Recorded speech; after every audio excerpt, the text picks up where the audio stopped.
Que bela canção, poder ser feliz com esse Cristo maravilhoso que se entregou na cruz em nosso lugar. Deus possa nos abençoar nesse dia de hoje, que Ele possa receber o nosso culto, que o nosso coração possa ser grato a Deus por todas as coisas que Ele fez por nós naquela cruz. Estava com saudade de pregar na igreja. Fazia tempo que eu não conseguia pregar. Mas vamos dar continuidade à nossa série de estudos na exposição do Sermão do Monte. Vamos abrir nossas Bíblias lá em Mateus, capítulo 6. E lermos os versos 9 a 15.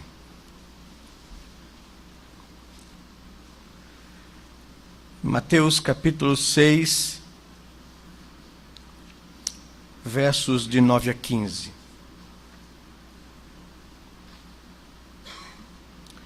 Nos diz assim a palavra de Deus: portanto, vós orareis assim: Pai nosso, que estás nos céus, santificado seja o teu nome. Venha o teu reino. Faça-se a tua vontade, assim na terra como no céu. O pão nosso de cada dia dá-nos hoje, e perdoa-nos as nossas dívidas, assim como nós temos perdoado aos nossos devedores. E não nos deixes cair em tentação, mas livra-nos do mal, pois teu é o reino, o poder e a glória para sempre. Porque se perdoardes aos homens as suas ofensas, também vosso Pai celeste vos perdoará. Se, porém, não perdoardes aos homens as suas ofensas, tampouco o vosso Pai vos perdoará as vossas ofensas. Deus bendito, Pai de amor, de misericórdia, nós louvamos o teu nome, Senhor Deus, por esse dia, pela manhã, pelas tuas misericórdias que se renovam sobre nós, como a tua palavra nos afirma e nos promete. Agradecemos ao Senhor pelo privilégio, pela oportunidade de te conhecer, Senhor, de estarmos aqui nesse ajuntamento solene para cultuar ao Senhor e bendizer o teu nome e as tuas maravilhas. Obrigado pela oportunidade de podermos ouvir a tua palavra, receber dela instrução e direção no culto que nós oferecemos ao Senhor. Obrigado por nos reafirmar a verdade de que só ao Senhor devemos adorar e só a Ele prestar culto, porque Ele é digno, o único digno de receber toda a honra, glória e louvor. Muito obrigado, porque podemos colocar diante do Senhor com confiança os nossos pecados e culpas, na certeza de que o sangue de Jesus, derramado naquela cruz, é suficiente para nos perdoar e nos purificar de toda a injustiça que nós praticamos. Muito obrigado, porque podemos consagrar ao Senhor parte daquilo que o Senhor nos tem dado em tua misericórdia e graça. Muito obrigado, porque podemos parar nesse instante para ouvir, Senhor Deus, a exposição da tua palavra. Abre o nosso entendimento, fale ao nosso coração, ensina-nos, ó Senhor Deus, a viver uma vida de forma tal que o Senhor se alegre em nós. Nós oramos assim, pedindo a tua direção, tua assistência, em nome e no amor de Jesus, o nosso amado Redentor. A Ele damos glória e louvor, Senhor. Amém, Pai querido. Amém. Meus amados, estamos então dando prosseguimento aos estudos do Sermão do Monte, e desde a última vez que tratamos sobre o assunto, entramos na esfera da vida de piedade em oração. Esse ensino de Jesus se deu em decorrência de um pedido dos apóstolos. O texto de Lucas, no capítulo 11, versos 1 e 2, diz que de uma feita estava Jesus orando em certo lugar. Quando terminou de orar, um dos seus discípulos lhe pediu: Senhor, ensina-nos a orar. Então, ele os ensinou. E a resposta a essa solicitação está aqui, na oração dominical. O texto de Lucas no capítulo 11, versos de 1 a 4, está exatamente no miolo de outros textos que nos ajudam a entender o pedido dos discípulos. Primeiro, no envio dos 70, o retorno maravilhado pelo poder do nome de Jesus sobre os demônios. Depois, no capítulo 10 de Lucas, isso, no verso 20, depois a oração de louvor e exaltação de Jesus ao Pai, verso 21, agradecendo porque o Pai deu aquele poder, ou revelou essas coisas aos pequeninos e não aos homens grandes da terra. E aí Jesus conta a história do bom samaritano, contrastando a diferença entre o conhecimento religioso e uma vida cristã prática de misericórdia. E por fim, e muito elucidativo, a situação de Marta e Maria, quando ele chega ali na casa delas, e Marta, alvoroçada para preparar alimento para receber Jesus e os discípulos, arrumar a casa, que ele corre, enquanto Maria se lança aos pés de Jesus, que já estava à sala, com os convidados e os discípulos, ensinando a eles, e ela fica ali bebendo de Jesus, ouvindo Jesus. Marta fica indignada e pede a Jesus que repreenda a sua irmã, porque ele não estava ajudando e deixou ela sozinha nas tarefas da casa. Então Jesus diz a Marta que Maria escolheu a melhor parte, que pouco é necessário na vida. E Maria escolheu a parte melhor, que é de estar aos pés do Senhor, e ninguém vai tirar isso dela. É nesse contexto, e por causa dessas coisas, que os discípulos procuram Jesus e lhes pedem para que ele os ensine a desenvolver uma vida de intimidade com Deus. Esse é o pedido deles. Certa vez Paulo, escrevendo aos Romanos, nos ensinou a depender do Espírito Santo em nossa intimidade com o Senhor, pois diz Paulo em Romanos 8, 26, que não sabemos orar como convém. Escrevendo aos Coríntios, o mesmo apóstolo Paulo afirma que o homem natural não sabe orar, não entende as coisas espirituais. 1 Coríntios capítulo 2, verso 14. Ao sermos regenerados e nascermos do Espírito, não aprendemos a orar como um passe de mágica. Paulo, escrevendo a Tito, no capítulo 2, verso 11 e 12, diz que é a graça de Deus que nos educa, ensinando progressivamente a desenvolver uma vida piedosa. É por isso que os discípulos chegam para Jesus e dizem: Senhor, queremos aprender a desenvolver uma vida de intimidade com Deus, como o Senhor tem, como o Senhor faz. Porque eles reparavam Jesus se retirar ao final de um dia cansativo, ir para o monte, ficar ali isolado, orando ao Pai, e os discípulos admiravam isso. E é essa vida de Jesus de oração que lhes estimula a querer também desenvolver essa vida. Como Jesus reagiu ou respondeu ao pedido de ajuda de seus discípulos? Diz o texto, então, de Mateus capítulo 6, versículo 5, que ele passou a ensiná-los.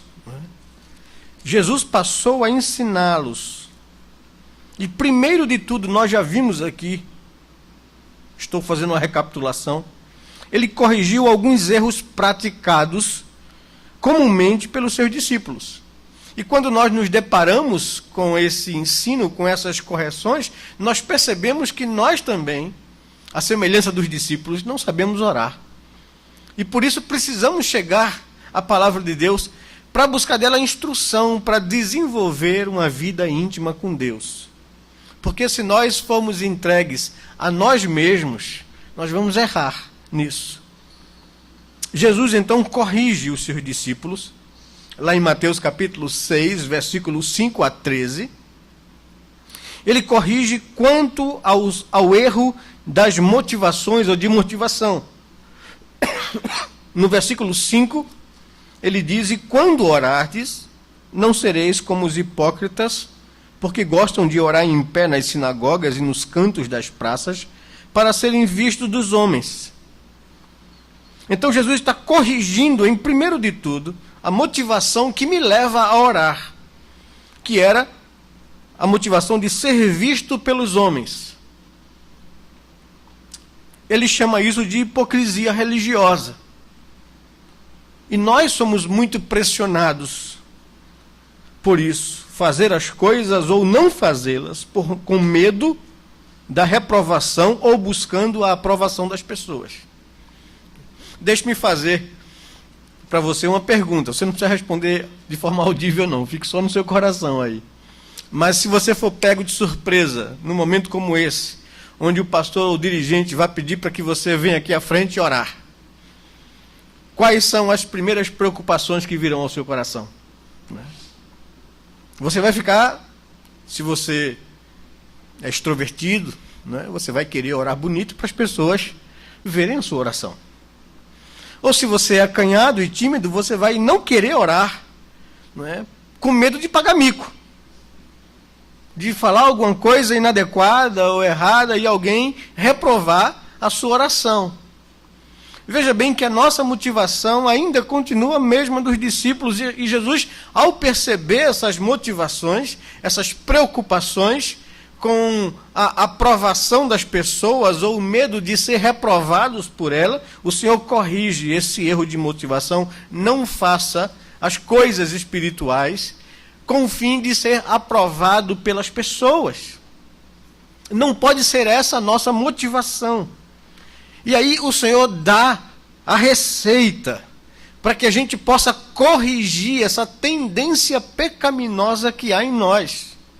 Ele diz: desenvolva uma vida de oração privada, secreta, no seu quarto.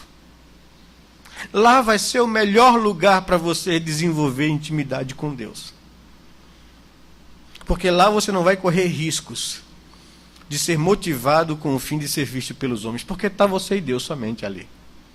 E o Senhor que vem em secreto vai te responder ou vai te recompensar. Então ele ensina a corrigir essa tendência pecaminosa que há em mim e que há em você, de publicamente fazer as coisas com o fim de ser aprovado pelas pessoas, ou com medo de ser reprovados por elas. Quer de um lado, quer do outro, a motivação são as pessoas. E o Senhor diz: resolva isso, trabalhe isso no seu coração, jogue fora essa motivação, lute contra isso, porque isso é hipocrisia. E se você está buscando a aprovação dos homens, você vai tê-la, mas só isso, porque não espere nada de mim. É isso que o Senhor está dizendo ali aos seus discípulos. Ele também corrige o erro das repetições. As vãs repetições ou o muito falar. O que são vãs repetições? O que é isso? O que é o muito falar nas orações? Porque o Senhor disse que o primeiro problema pode ser resolvido em desenvolver uma prática, uma vida de oração privada, no secreto do quarto, sem ninguém ouvir e ver o que você está fazendo. Mas mesmo dentro do quarto, trancado, sem ninguém ver, você pode incorrer no outro erro muito comum. É achar que pelo muito falar será ouvido. É achar que são as suas palavras que vão convencer a Deus. Não é? Ele está reprovando aqui os jargões, né? Os jargões do evangeliquez, né? Esse idioma falado entre os religiosos. Ou está corrigindo, ou se retratando as frases de efeito. Porque nós aprendemos a orar, muitas vezes na igreja, ouvindo outras pessoas orarem. E temos a tendência de achar bonito uma expressão ou uma frase que o fulano sempre fala quando ora, e eu me aproprio daquela frase porque acho bonito. E aí uso essa frase nas minhas orações. Isso são essas frases de efeito. nós achamos que é pelo falar bonito que nós vamos impressionar a Deus. Nós não impressionamos a Deus. Podemos até impressionar as pessoas, mas Deus vê o coração. Enquanto nós estávamos aqui na parte do nosso culto onde o Senhor chama os seus interlocutores de hipocrisia, eu fiquei assim olhando lá em Mateus capítulo 17, como Jesus conseguia observar a hipocrisia do coração dos homens. Mateus 5,17, quando ele percebe a maneira pelo qual... Não, 5,17 não, era o outro texto aqui. Mateus 22, não é? Mateus 22, que o pastor Nizam leu. Como eles elaboraram de forma muito sofisticada a pergunta que iam fazer a Jesus. Que coisa, assim, eu fico pensando às vezes que nós temos essa tendência. Mestre, sabemos que és verdadeiro e que ensinas o caminho de Deus de acordo com a verdade, sem te importares com quem quer que seja, porque não olhas a aparência dos homens. Tudo isso é verdade. Mas a motivação desses homens está no versículo 15. Então, retirando-se os fariseus, consultaram entre si como surpreenderia Jesus em alguma contradição. E então enviaram a Jesus pessoas bem preparadas para tentar pegá-lo em alguma falta. E Jesus, quando ouve aquela elaboração bem sofisticada de bajulação, de armadilha, de falar verdades com a intenção falsa no coração, aí eles perguntam, já que o Senhor não se importa com quem quer que seja, porquanto o Senhor não olha a aparência das pessoas, mas o coração, é lícito pagar tributo a César ou não? César não é uma autoridade que teme a Deus, dominou Israel, o povo de Deus, e agora lhes cobra tributos. É lícito ao povo de Deus pagar tributo a um ímpio? E a resposta de Jesus, conhecendo-lhes a malícia, responde: por que me experimentais, hipócritas?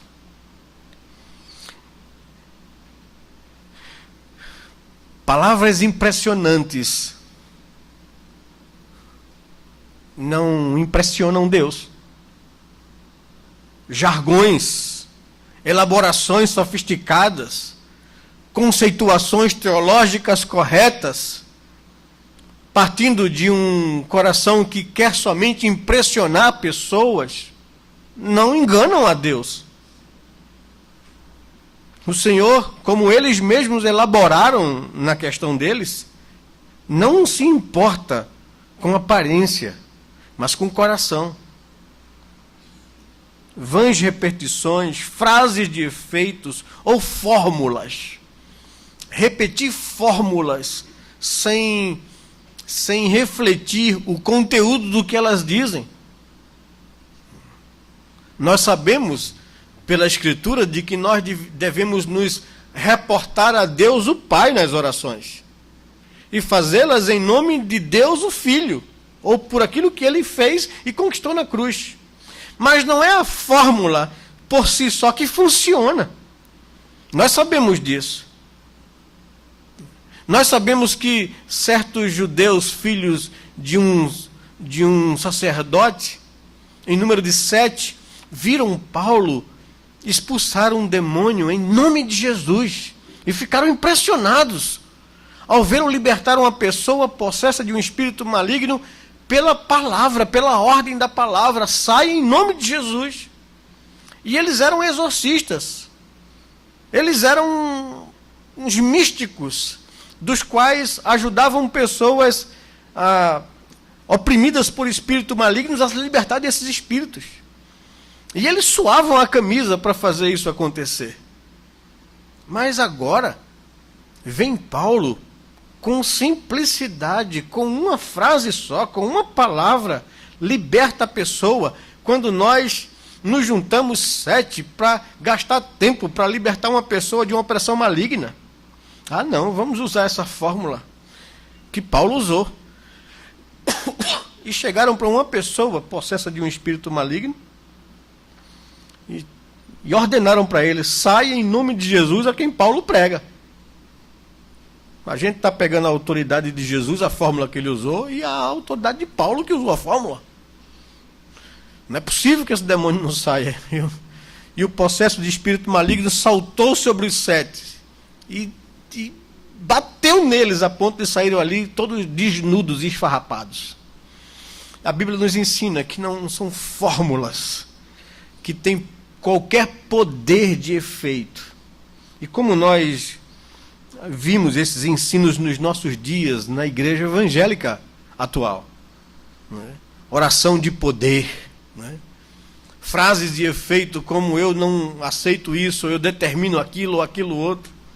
E a Bíblia está dizendo que não é pelo muito falar que o homem será ouvido. Não é pelo esforço humano que ele será ouvido, mas pela misericórdia de Deus e pela graça do Senhor. É somente por isso. Daí então, o Senhor Jesus, ao corrigir esses erros, passa a ensiná-los como eles devem orar, como eles devem se colocar diante de Deus. Aprendemos aqui algumas questões práticas diante do exposto. Será que conseguimos identificar alguns desses elementos em nossas orações? Será que a nossa preocupação ao orarmos publicamente é com o que as pessoas vão achar de mim? Será que eu procuro a aprovação das pessoas ou tenho medo da sua reprovação? Será que a minha preocupação são as pessoas e não Deus? Eu estou orando no meu coração a Deus ou aos homens? São perguntas que nós precisamos fazer, porque precisamos corrigir esses desvios que há em nós. E veja bem, Jesus, que sabe das coisas, que conhece muito bem o coração humano, está respondendo a um desejo dos discípulos. E qual é o desejo dos discípulos? Senhor, ensina-nos a orar. Isso já partem do pressuposto que eles não sabem orar como convém. Eles reconhecem isso. Nós também precisamos reconhecer que na coisa mais íntima que nós temos com Deus, que é a nossa vida de oração, há muitos erros a serem corrigidos. Há muitas motivações a serem colocadas de lado. Eu não posso desenvolver uma vida de oração com o intuito de impressionar pessoas ou com medo de não ser por elas aceitas. Não pode ser isso a motivação do meu coração. Eu preciso, então, analisar isso. Será que há alguns elementos na minha oração que eu preciso repensar, corrigir? Certamente deve haver. Onde você mais ora frequentemente? Em público? Ou em sua casa, no lugar secreto? Você tem lugar secreto? Você tem um lugar onde você pode desenvolver vida com Deus? Um local calmo, tranquilo, onde você não vai ser interrompido? Pensamos também, ao ver isso, que precisamos decidir, pedir ao Senhor que nos ensine a orar. A primeira coisa que nós temos que fazer ao desenvolver uma vida de oração é exatamente isso. O Senhor, me ensine a orar. Me dê a assistência necessária do Espírito Santo, porque eu não sei orar como convém. Me faça aprender a depender do Espírito de Deus, porque a Bíblia nos ensina a orar no Espírito. E orar no Espírito significa exatamente isso. Deixar que o Espírito Santo de Deus nos conduza. Precisamos separar um tempo e um lugar adequado para ficarmos a sós com o Senhor. Hoje teremos classe única na escola dominical. E a lição é muito importante nisso, ao perceber que nós não conseguiríamos cumprir a missão que nos foi confiada sem uma igreja focada em oração acerca do crescimento e da implantação de igrejas e da evangelização. Precisamos separar tempo e lugar adequado para ficarmos a sós com Deus. Precisamos orar com mais objetividade. Precisamos priorizar tempo para desenvolver determinadas atividades espirituais com o espírito ou motivação e atitude correta no coração. O nosso desejo e oração é que o Senhor conceda-nos a graça de sermos um povo que ora, um povo que descobriu o prazer da comunhão com o Senhor, um povo íntimo do Deus soberano sobre as coisas. Nosso desejo é oração, e não vou me delongar mais, vamos trabalhar ainda o texto de Mateus capítulo 6, verso 9 a 15, mas já estamos no nosso horário, e hoje eu vou ficar só nessas recordações ou lembranças do que evitar quando formos orar a Deus. Posto então essas coisas que devíamos observar, para que tiremos as motivações erradas e tiremos o elemento de que achar que pelo muito falar vamos impressionar a Deus, eu posso chegar de forma muito transparente e humilde diante de Deus para dizer ao Senhor: Senhor, agora eu quero que o Senhor me instrua. E o Senhor então passa a instruir os discípulos, mostrando a quem eles deveriam dirigir a sua atenção e a sua oração, não aos homens, mas ao Pai, que é nosso Pai, ao Deus soberano que está acima dos céus e da terra. É a esse Deus que nós devemos nos reportar em oração, nos dirigir em oração. Temos a consciência de que temos o privilégio de estarmos diante do Deus soberano, que não somente é um Deus soberano, mas é um Deus próximo, que é nosso, é íntimo, e que é um Pai amoroso que nos adotou como filho. Por isso, é a Ele que nós devemos dedicar toda a nossa atenção e oração. E daí, então, o Senhor nos dá uma pauta. E eu queria só deixar isso para vocês, que a oração do Pai Nosso, ela não é uma reza protestante. Às vezes eu vejo muito isso. Os católicos rezam a Ave Maria. Aí os protestantes ou evangélicos, em contrapartida, rezam o Pai Nosso. E não é absolutamente nada disso que o Senhor está aqui nos ensinando. Ele está dando uma pauta. Quais são os assuntos que eu devo lidar com Deus ao orar? E Ele vai nos ensinar a seguir essa pauta, a priorizar as coisas de Deus em primeiro lugar e depois as nossas necessidades. Mas Ele então nos dá uma pauta, e desde imediato, desde então, eu gostaria de deixar para você exatamente isso quanto ao que vamos desenvolver daqui para frente na oração do Pai Nosso, que isso não é uma reza para ser repetida, isso é uma pauta a ser observada e seguida na minha intimidade com Deus em oração. Pelo que eu devo orar? E aí a gente vai aprender algo precioso para as nossas vidas. Mas que Deus nos desperte para percebermos que nós não sabemos orar como convém, que nós precisamos corrigir algumas motivações erradas no nosso coração ao orarmos, que nós precisamos desenvolver intimidade com Deus, e para isso nós precisamos priorizar tempo e encontrar um lugar adequado, onde eu tenha paz e não possa ser interrompido. E eles observavam exatamente isso em Jesus. Ele se retirava para um lugar ermo, distante, e ficava só com Deus. Eu preciso, então, seguindo o exemplo de Jesus, ter os meus lugares secretos de oração. Ter o meu lugar secreto de oração. Tem um hino, um cântico que fala sobre isso, né? O jardim de oração, que fala exatamente isso. O lugar onde Cristo me espera é um lugar de delícias sem fim, né? É um lugar na presença de Deus. E eu gostaria que nós pudéssemos, então, encerrar esse momento cantando um hino ao Senhor, O hino de número 128, que fala que as horas na presença de Jesus são horas preciosas. Eu gostaria que nós pudéssemos cantar esse hino e depois encerrar com uma oração esse momento de culto a Deus e com a bênção dos apóstolos.